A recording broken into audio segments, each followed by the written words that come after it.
후에 우리에게 그 자리에 세워주신다라고 하는 말씀을 전해주셨습니다. 그래서 인생이라고 하는 건 시합이다 그랬어요. 인생은 시합이다, 영적 싸움이다, 이런 경주하는 거다 이렇게 말씀을 드렸어요. 그 경주를 위해서 무거운 짐을 벗어라. 얽매이기 쉬운 죄를 벗어버리자, 끊어버리자 이렇게 말씀을 했습니다. 그러면서 가야 할 곳을 우리에게 제시해 주었는데 예수를 바라보라 그랬어요. 예수를 바라보라. 우리의 목표 지점을 멀리 두고 가야 흐트러짐이 없다. 우리의 목표를 앞에다 두고 가야 곧은 길로 갈 수 있다. 뿐만 아니라 그 순간순간 어떻게 이겨나갈까, 어떻게 영적 싸움을 해야 될까, 우리의 코치 되시고 우리를 가르쳐 주시고 우리를 앞서서 본을 보여주신 예수를 생각하라 이렇게 말씀을 했어요. 예수님이라면 어떻게 했을까라는 생각을 가지고 나가라. 그러면서 이제 오늘은 그 말씀에 이어서 이렇게 말씀하는 거죠. 그 삶을 위해서 훈련이 필요하지 않느냐, 과정이 필요하지 않느냐라는 말이에요. 그 말에 아주 대표적인 단어가 징계라고 번역이 되어진 단어예요. 징계. 우리는 징계 그러면 잘못했기 때문에 오는 처벌 정도로만 생각하는데 그런 면에서 이 단어는 잘못 선택된 단어죠. 원어에 보면은 파이데이아라는 단어를 쓴다 그랬어요. 파이데이아. 우리 그 어린이 선교단체에도 파이디온 선교회가 있죠. 그 바로 자녀 만들기, 아들 만들기라는 의미에서의 단어인데 그것이 바로 우리에게 있다 이렇게 말씀을 하는 거죠. 그래서 이렇게 말씀하고 있어요. 처음에는 5절에서 또 아들들에게 권하는 것 같이 너희에게 권면하신 말씀도 너희들은 잊어버렸구나 라는 거예요. 어떤 말씀이었다고요? 내 아들아 주의 징계를 하심을 경히 여기지 말고 그에게 꾸지람을 받을 때 낙심하지 말라. 주께서 그 사랑하시는 자를 징계하시고 그가 받아들이시는 아들마다 채찍질 하심이라. 그냥 글자 그대로 보면 우리 하나님이 아주 무서운 하나님처럼 보이지 않아요? 그러나 여기서 조금 더 다시 보아야 될 단어 징계라는 파이데이아스라는 단어인데 이 파이데이아스라고 하는 건 징계를 통해서 뭐 하는 거예요? 순종하는 자가 되도록 목표를 가지고 훈련하는, 그리고 반드시 그렇게 만들어내시고야만은 하나님의 일하심이 거기에 들어가 있는 단어. 그래서 제가 번역을 나보고 하라 그런다면 아들 만들기라는 단어로 쓰자 이렇게 말씀을 드렸습니다. 아들 만들기. 자, 아들을 만들기 위하여서, 그죠? 주께서 내 아들아, 주님께서 아들 만들기를 위하여 하는 일을 가볍게 여기지 마라. 그래서 아들 만들려고 하다 보니까 뭐예요? 꾸지람이 있다. 그때도 낙심하지 마라. 주께서 그 사랑하시는 자를, 여기서 지금 아들이라고 하는 말을 쓰며 또 사랑하는 자라고 말을 쓰고 있고요. 누구예요? 우리를 부르고 있는 거죠. 우리가 내 아들이다. 너는 내 아들이니까 내가 아들 만들기를 하는 거야. 그리고 나는 너를 사랑하고 있는 거야. 오늘도 이 새벽에 그 아버지의 사랑을 느끼고 돌아가는 새벽이 되어지기를 바랍니다. 그래서 아들이 되어지려고 그러면 요즘 우리 자녀들도 그러잖아요. 자꾸만 자기 일만 하려고 그래요. 오랑끌 하려고 그러고 배우는 일을 하지 않으려고 그래요. 그럴 때 필요한 게 뭐예요? 부모님의 권위예요. 부모님의 권위로 가르쳐 줘야 돼요. 저희 아들도 우리 자기 그 이모가 피아노 학원을 하고 있었어요. 그 어렸을 때에 이모가 가르쳐 주니까 아주 가볍게 여기고 또 엄마가 가르쳐 주니까 가볍게 여기고 안 했어요.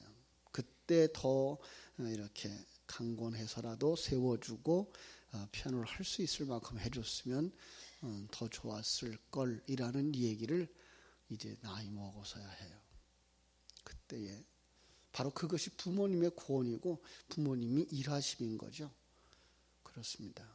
그냥 하고 싶은 대로 하는 것이 좋은 것이 아니라 부모님의 권위로 바르게 세워주고 그리고 건강한 사람으로 키워야 될 책임이 부모에게 있는데 하나님은 그걸 알고 그 일을 지금 하시고 계시다는 거예요. 그래서 7절 너희가 참으면 그때 뭐 해야 된다고요? 인내해야 된다. 왜? 그것은 징계를 받기 위함이라.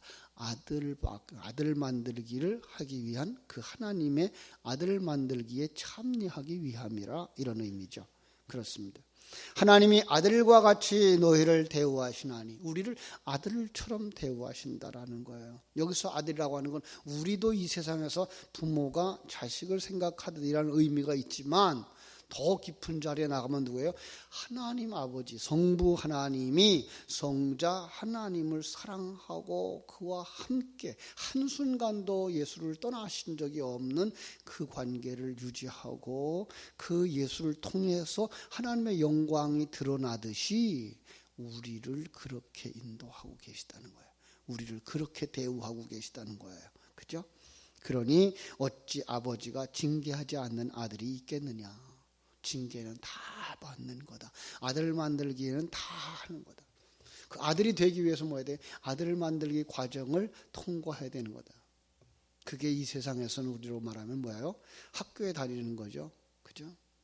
또 그런가 하면 거기서 건강한 몸도 키우는 거죠. 넓은 마음, 그래서 사람과 사람을 대화하고 또 협력하고 또 용서하고 화해하고 화목하는 그 일들을 그 키워주는 과정 속에서 이루도록 해주는 것이 부모님인데 우리 하나님께서 우리를 그렇게 대우하고 계시다는 거예요. 그러면서 8절 말씀 한번 다 읽을까요? 같이 읽을까요? 8절 시작. 징계는 다 받는 것이오늘 너희에게 없으면 사생자요 친아들이 아니니라. 그 아들 만들기의 과정은 다 통과한다. 누구나 다 그 아들 만들기의 과정을 통과해야 되는 거예요. 그걸 하지 않는다 그러면 그는 사생자요 그는 버려온 자니라. 자, 여기는 친아들이 아니니라 그랬어요. 그죠? 사생자라는 말 노도이라는 단어인데요. 노예나 첩의 아들이에요. 누가 생각나요? 이스마엘이 생각나죠. 그죠? 이스마엘에게는 아들 만들기의 과정이 없어요. 그런데 참아들, 친아들이라고 이렇게 번역을 했는데 무슨 뜻이죠? 이삭은요. 이삭은 아버지가 얼마나 훈련해요? 마침내 자기의 목숨까지도 내어놓을 만한 자리로 가는 거예요. 이게 이삭에게만 요구하는 것이 아니라 모든 하나님의 백성들에게 요구하는 거죠. 그래서 우리에게 요구하는 게 뭐예요?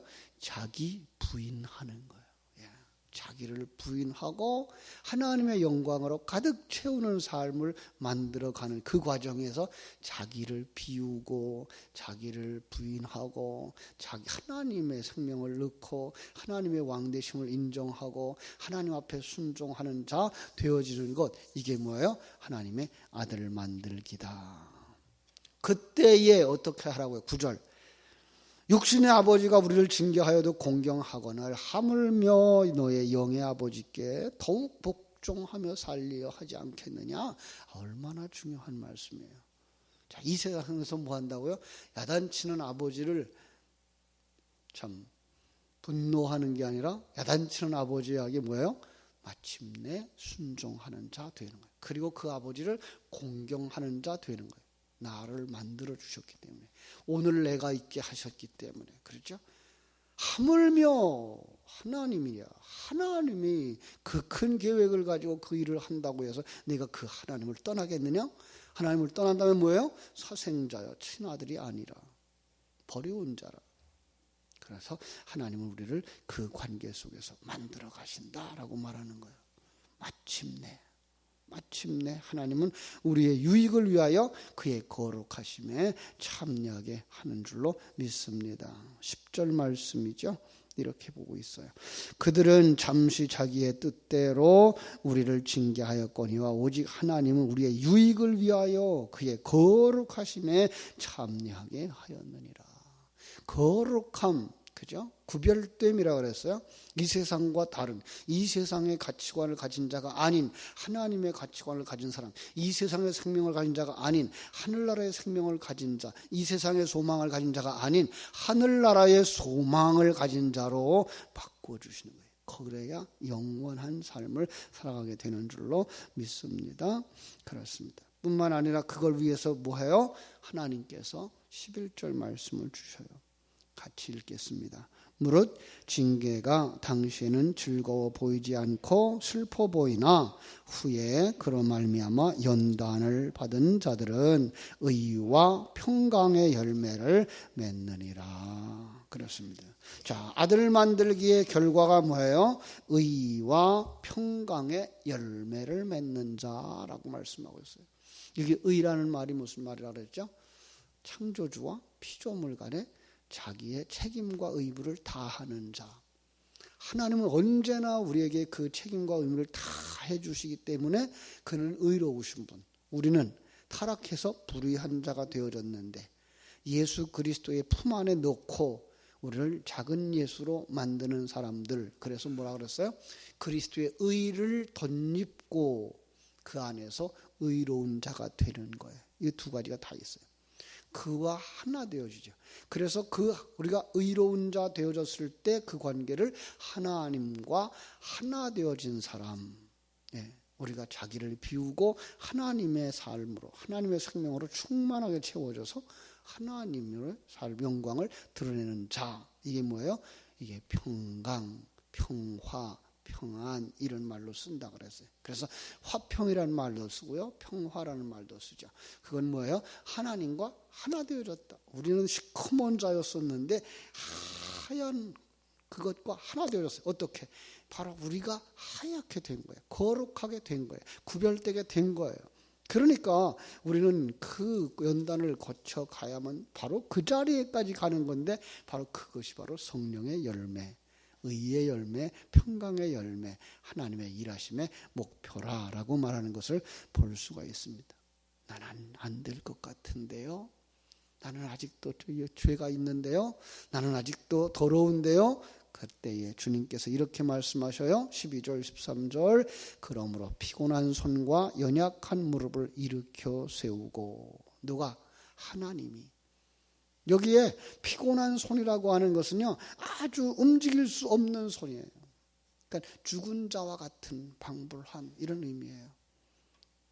우리는 타락해서 하나님의 생명을 가지지 못하고 순종하지 못하는 이런 속성을 가진 자예요. 그런데 불구하고 하나님이 일으켜 세워주셔요.